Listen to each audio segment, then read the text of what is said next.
Bismillahirrohmanirrohim. Assalamualaikum warahmatullahi wabarakatuh. Sahabat Musa Malino yang berbahagia dimanapun berada. Syukur alhamdulillah kita berjumpa kembali di channel ini. Sholawat dan salam selalu tercurahkan kepada junjungan kita Rasulullah Shallallahu Alaihi Wasallam. Pembahasan kita kali ini mengenai kisah Nabi yang tidak berhasil membawa keluarganya masuk agama Tauhid. Teman-teman Musa Malino dimanapun berada, berdakwah merupakan kewajiban semua orang yang sudah menganut agama Islam. Dengan kata lain bahwa kegiatan mengajak kepada jalan kebenaran ajaran Islam bukanlah hanya tugas para nabi dan rasul, ulama, kiai, ustadz saja. Namun semua umat Islam punya kewajiban yang sama dalam menyebarkan ajaran Islam. Sebarkan dan sampaikan kebesaran Allah, walau itu hal yang ringan dan dinilai sepele. Apabila direnungi, maka itu akan menambah keimanan kita. Mengajak bukan berarti orang yang kita ajak tersebut harus mengikuti apa yang kita sampaikan. Mengenai hasilnya hanya Allah yang punya kuasa untuk menentukan. Kewajiban kita antara sesama hanya saling mengingatkan dan saling menasehati. Begitupun apa yang telah menimpa sebagian para nabi yang keluarganya sendiri pun tidak mampu untuk diajak, dibawa kepada jalan kebenaran. Teman-teman Musa Malino yang beriman, mari kita mencari tahu siapa saja mereka dalam bahasan tentang kisah Nabi yang tidak berhasil membawa keluarganya masuk agama Tauhid. Untuk lebih jelasnya, mari kita simak penjelasannya. 1. Nabi Nuh alaihi salam. Sebagaimana kita ketahui dalam banyak cerita kisah-kisah sejarah, bahwa Nabi Nuh alaihi salam berdakwah kepada kaumnya selama hampir 1000 tahun, atau lebih tepatnya 950 tahun dalam sepanjang usianya.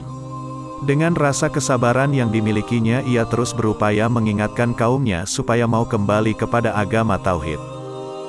Dalam Al-Quran pun dijelaskan bahwa Nabi Nuh alaihi salam telah diutus kepada kaumnya dengan perintah memberi peringatan kepada mereka sebelum datang azab yang pedih. Dan juga, Nabi Nuh diutus kepada kaumnya, maka dia tinggal bersama mereka selama 1000 tahun kurang 50 tahun. Namun apalah daya tangan tak sampai, selama ia diangkat menjadi nabi hingga usianya 950 tahun ia berdakwah kepada kaumnya, ia hanya mampu membawa pengikutnya sebanyak yang ikut naik ke kapalnya. Ahli sejarah mengatakan hanya sekitar 80 orang yang ditambah dengan beragam sebagian dari jenis binatang yang ikut diangkut bersamanya ke dalam bahtera kapal itu. Pembangunan kapal yang dilakukan oleh Nabi Nuh alaihi salam beserta kaumnya yang terdiri dari kaum yang lemah. Nabi Nuh membangun kapal tersebut atas bimbingan dan petunjuk dari Allah Subhanahu wa Ta'ala. Kita tidak mengetahui bagaimana sebuah bahtera kapal laut sebesar itu bisa dibangun di zaman itu. Semua kaum Nabi Nuh yang membangkang memperolok-olok dan menertawakan Nabi Nuh ketika sedang membangun kapal tersebut. Mereka berkata, bagaimana bisa kapal mengapung kalau berada di atas perbukitan? Saking rasa bencinya, bahkan mereka sampai mengotori kapal tersebut dengan dijadikan sebagai tempat buang air besar. Atas kezaliman yang mereka perbuat, maka Allah Subhanahu wa Ta'ala membalasnya dengan mengirimkan penyakit, dan penyakit itu hanya bisa sembuh jika diobati dengan kotoran mereka yang pernah dibuang di kapal Nabi Nuh tersebut. Maka akhirnya mereka mengambil kotoran tersebut untuk dijadikan sebagai obat. Atas kuasa Allah Subhanahu wa Ta'ala akhirnya kapal tersebut menjadi bersih kembali. Tiada tersisa sedikit pun kotoran manusia yang pernah dibuang di sana yang menempel. Dikarenakan semuanya habis dan bersih kembali karena diambil kembali oleh kaumnya tersebut. Teman-teman Musa Malino, apabila menyukai video ini, silakan klik like dan subscribe sebagai tanda dukungan bagi channel Musa Malino. Lanjut kisah. Setelah bahtera kapal tersebut selesai, maka Allah Subhanahu wa Ta'ala memerintahkan Nabi Nuh untuk segera menaikkan semua pengikutnya dan sebagian dari jenis binatang ke atas kapal tersebut.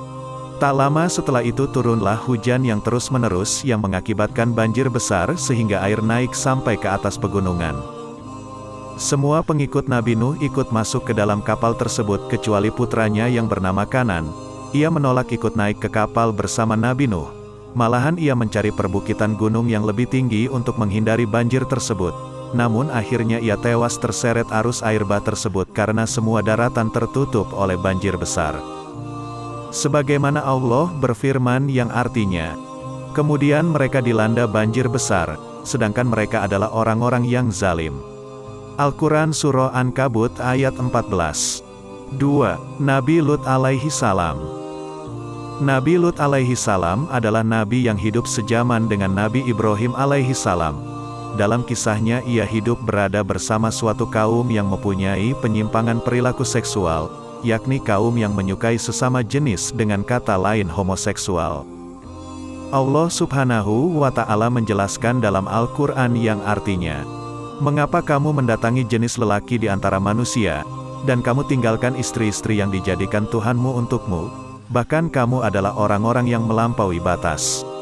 Al-Quran Surah Asy-Syu'ara ayat 165-166.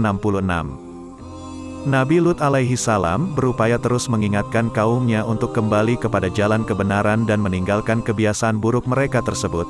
Namun tetap saja kaumnya membangkang dan malah mereka berani menentang atas apa yang Nabi Lut sampaikan. Suatu waktu Nabi Lut kedatangan tamu, ternyata tamu tersebut adalah malaikat yang diutus oleh Allah subhanahu wa ta'ala supaya memberikan azab kepada kaum tersebut atas perbuatan dosa mereka, dan memerintahkan Nabi Lut dan sebagian kecil pengikutnya untuk meninggalkan tempat itu. Akhirnya Nabi Lut pergi bersama sebagian kecil pengikutnya meninggalkan tempat tersebut. Malaikat utusan itu berpesan bahwa selama perjalanan meninggalkan tempat tinggalnya itu jangan sekali-kali menoleh melihat ke belakang. Dalam surah Hud ayat 82 dijelaskan, umat Nabi Lut ini dihancurkan dengan cara dijungkir balikkan, yang atas ke bawah, dan bawah ke atas, lalu dihujani dengan batu belerang yang terbakar secara bertubi-tubi. Nabi Lut bersama sebagian kecil pengikutnya telah pergi meninggalkan tempat itu kecuali istrinya sendiri. Ia enggan mengikuti suaminya, Nabi Lut, dan pada akhirnya ia termasuk golongan dari kaumnya dikarenakan ia suka membantu atas perbuatan dosa yang dilakukan oleh kaum tersebut. 3. Nabi Ibrahim alaihi salam. Nabi Ibrahim adalah nabi ke-6 dalam Islam dan beliau bergelar Khalilullah, kesayangan Allah. Hal ini termaktub dalam Al-Quran Surah An-Nisa ayat 125. Dan siapakah yang lebih baik agamanya daripada orang yang ikhlas menyerahkan dirinya kepada Allah, sedang dia pun mengerjakan kebaikan, dan ia mengikuti agama Ibrahim yang lurus, dan Allah mengambil Ibrahim menjadi kesayangannya. Nabi Ibrahim hidup pada zaman kerajaan Namrud yang angkuh yang tabiatnya sama dengan raja-raja Fir'aun, yaitu mengaku sebagai Tuhan. Nabi Ibrahim terlahir di tengah-tengah kaumnya yang suka menyembah kepada benda-benda terutama patung yang dibuat. Awalnya Nabi Ibrahim juga mencari tahu siapa sebenarnya Tuhan itu. Namun akhirnya ia diangkat oleh Allah subhanahu wa ta'ala menjadi seorang nabi. Mengawali dakwahnya ia mula-mula mengajak ayahnya sendiri agar mau menerima ajaran Tauhid, Islam, namun ternyata ayahnya menolak. Sebagaimana Allah telah jelaskan dalam Al-Quran di Surah Maryam. Dan ingatlah dalam kitab Ibrahim, sesungguhnya dia adalah orang yang benar lagi seorang nabi. Ingatlah ketika ia berkata kepada ayahnya, "Wahai ayahku, kenapa engkau menyembah apa-apa yang tidak bisa mendengar dan tidak bisa melihat?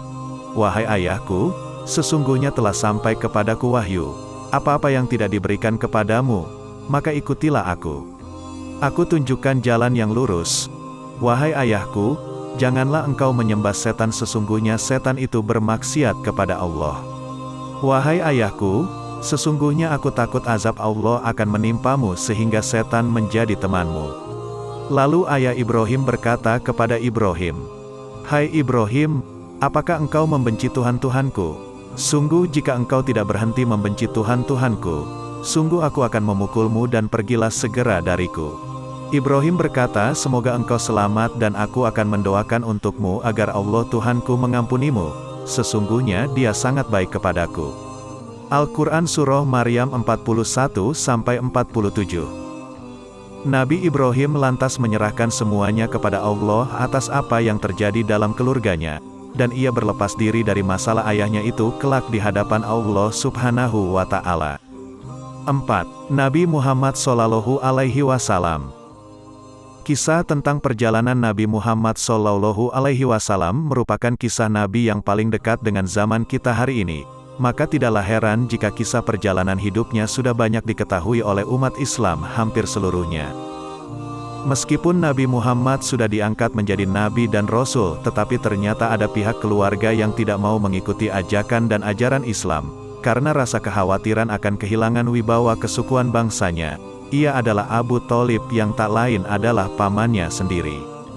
Kita kenal bahwa Abu Thalib sangat menyayangi Nabi Muhammad, bahkan melindunginya dari gangguan kaum kufar Quraisy saat itu.